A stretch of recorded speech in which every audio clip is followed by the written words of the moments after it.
Hello, my name's Martha, and I'm going to be talking about the biblical teaching about death and resurrection.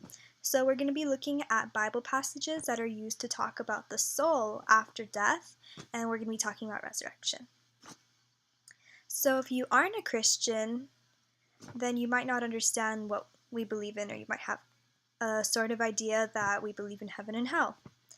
But actually within the Christian faith, there's a huge amount of confusion. There's people that believe that when you die, you are in a sleep until the resurrection, in which God comes on Judgment Day and finds out who's going to heaven and who's going to hell.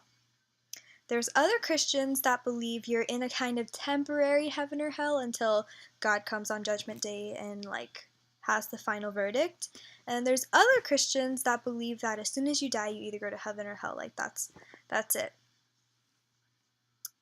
So, what really happens to your soul when you die? Soul is used, I think, 300 times in the Bible to mean life, person, heart, creature, body. But we have to remember that the soul is actually not something separate from the body, separate from who you are. It's not something that leaves you once you pass away. It's used more than 700 times. 700 times in the word, but it's never used for a conscious entity that lives on in another existence after death. So yeah, just like I was saying, it's not something that lives on after you pass away. It's not something that floats above your body and goes to heaven as soon as you die. So that actually explains a lot about people believing in ghosts as well, because your soul is not wandering around able to be summoned too. So in the Bible, God told Adam and Eve, "You should not eat of the fruit of the tree which is in the midst of the garden, neither shall you touch it, lest you die." That's in Genesis 3:3. And so when Satan was speaking as a serpent to Adam and Eve, he said, "You will not die." So he purposefully lied, because God said, "Lest you die." But Satan was speaking temporarily, "You will not die," but they will die of old age.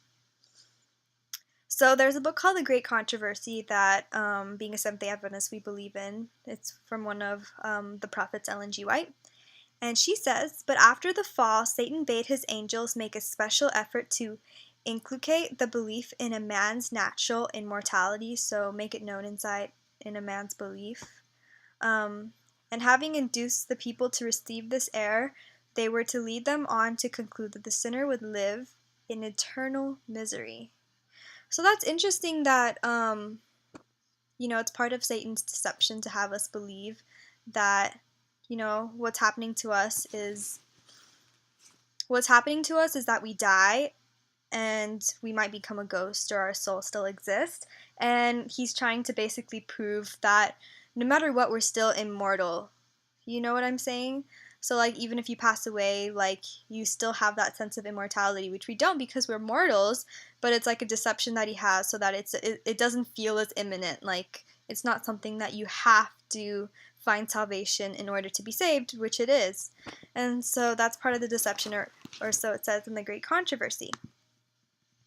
So I'm going to conclude with a passage in 1 Corinthians 15:20-23 about resurrection.